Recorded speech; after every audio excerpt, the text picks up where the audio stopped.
Hello Palians and welcome back to my channel. I started to feel like I didn't want my crafting items all on my main house plot, so I've decided that I'm going to do more dedicated plots for each individual kind of tasks and kind of split them up a bit. And with the addition of the new pavilions, I knew that I wanted a dedicated crafting pavilion. So that is what I have done. Originally, I was going to do this as a speed build, but honestly, it just took me way too long to do all of this building, this decorating, that I was like, it's just not going to look good. So instead, I'm going to give you a little bit of a tour and talk through everything that I've done to hopefully inspire you, and maybe you can create your own crafting setup. But before we get into the tour, don't forget to like and also subscribe. I would love to have you here on the channel if you want more Palia and just general cozy game content. So first off, this is what it looks like from above in H mode. When I do normal house tours, I don't really get to show you guys this, but I thought it might be helpful. I have used 4 pavilions here, and as you can see, you can kind of get them to overlap. Sometimes it does lead to weird lines where you don't want them to be, but you only see this from above, so it really doesn't matter at all. And I think this shape is a great space. It's got enough for everything that I need at the moment. The gazebo is there just in case I need to overflow later on when I get more crafting licenses, but for now this is a perfect space for me for all of my crafting, and it kind of looks nice from above. There's something, it's a little bit like a butterfly, but not maybe if you squint a little bit. So here we are at the entrance. As you can see, I really wanted an autumnal theme. I'd recently unlocked the Emberborn furniture, so I really wanted to use some of that. And there's quite a lot of fire and stuff, which kind of screams crafting to me with like the furnaces going. I've also tried to use a bit of Paltech furniture here as well. The first thing though I want to talk about is this path. These are the gourmet butcher blocks. I know this is taking off the world of Palia by storm. Everyone is using these and they are a great addition. Word of warning though, it does take a long time, and if you're wondering what's underneath them, this is one of the Kilometer Inn runners that is from the Zeki's Underground Market. I will say I did try it with the large version of this rug. It didn't work out so well. This version definitely looks better. Also, just remember that there is a building limit, so don't get too carried away with these, but they honestly, in absence of any other kind of path, I'm here for them. I am so here for them. Rotate them, try different things with them. You never know what you'll find, and I think that there's so many options. They are great. And then we do just have a nice little entranceway with some trees, some foliage, some of those barrel planter things. They're nice. And then as you move in, this is kind of the walkway forward. I really struggled with what to do here, so I just decided to put in some fencing, and then we've kind of got like a bit of a junkyard feel. Don't judge me for that, but I quite like the idea. It's like storage and all of the bits and pieces that you might need for crafting, so that's my inspiration. The fallen leaves definitely adding to that autumnal feel as well. I also 100% regret not buying more of these Magic Market lanterns because they look so cute, but instead I've had to use a lot of the Kilmer ones because I want the space to be really well lit. So if we step inside, I wasn't sure what to use for the center here, but I decided to go for the Paltech item and just put it here in the center and then have a few items dotted around. There's also the Paltech fan up there. I have put them in every different areas. I do keep accidentally turning them off though. So when I'm crafting and stuff, it does accidentally turn off, but it's fine, it's fine. They look cute, and you can put some items on the wall. So I tried to put some Paltech items on there as well. There's not a lot behind the fencing. I just tried to put some storage here, which I thought would be nice and just easy to access. So there's 2 of those here, just a little bit symmetry. And then around the back, there's just more items around there. And I just have some more little cabinets and storage things in the center here. I didn't really want the center area to be like anything kind of a space for crafting. I wanted it to be more just like the welcome to the area. So that is what's going on here. And then over here we have all of like my furnaces and my wood saws and my glass crafting machine. There is another storage box here just for kind of usefulness.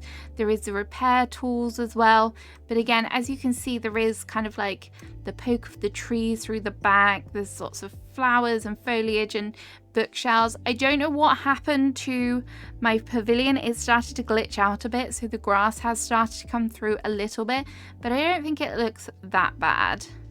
So I'm not overly mad about it, but yeah, I don't know what happened there. But that's on that side. As you can see in the middle here, between the two different pavilions, I have put down some more of those butcher's blocks.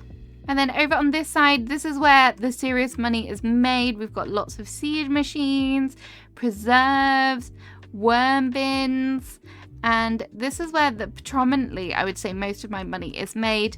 I haven't maxed out my crafting licenses yet. If you're like, oh, but you could have fitted more in, that's why are just getting so expensive, and I would rather spend my money on customization kits than crafting licenses.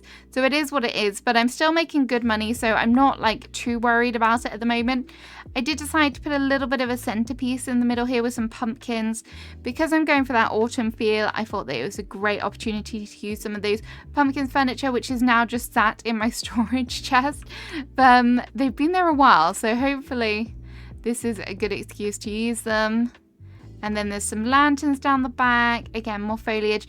I decided to add in lots of the kind of screens behind just to break up and make it feel like more contained, which I think is definitely optional, but I like the way that it looks personally, and the red just adds in a whole different color as well.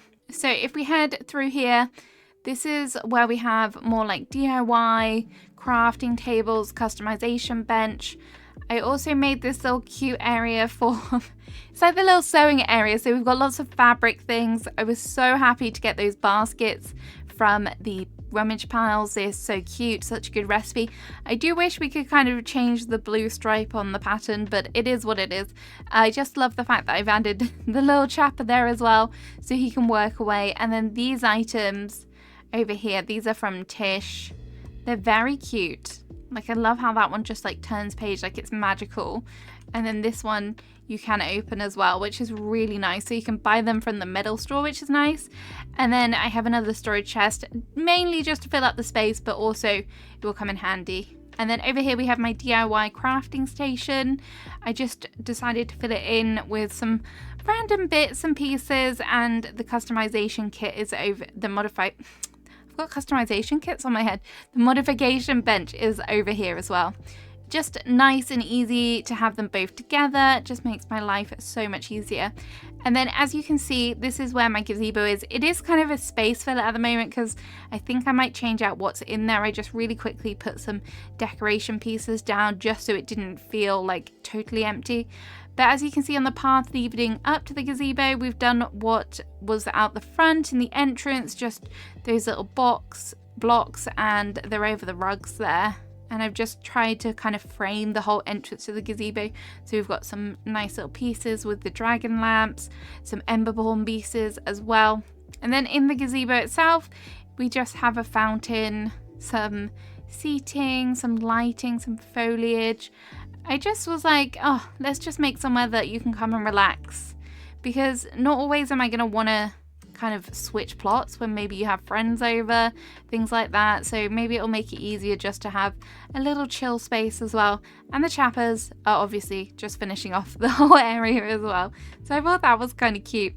And then I did decide to add in the Kitsu and the Silverwing stations, so they're here as well. I just decided, because it's all autumnal, and I think the kind of color frame, the color schemes work really nicely with this. So all I've done here is, as you can see, I've used more of those butcher's blocks but made them more of like a stepping stone look, and then I've added in some different lamps on the corners just to kind of frame the whole walkway. Really easy to do and really effective, I think, personally. And then there is also a scattering of the leaf piles and things as well. So that's on that side, and then we do have the kitsu over here as well. Obviously, I would love more bushes to kind of adorn the area and more kind of foliage that would just fill it out and make it look a lot nicer. But for now, this is all we have. So I will embrace it and accept the fact that it's very open at the moment. So there it is. There is my crafting pavilion. Let me know in the comments what you've done with your pavilions. What are you planning to do? Do you want to have a whole dedicated plot just for like crafting and all of that goodness? What do you think? I'm very intrigued. I already have ideas for other dedicated plots and I'm excited to make use of them. Have a great rest of your day and I shall see you again soon. Bye bye!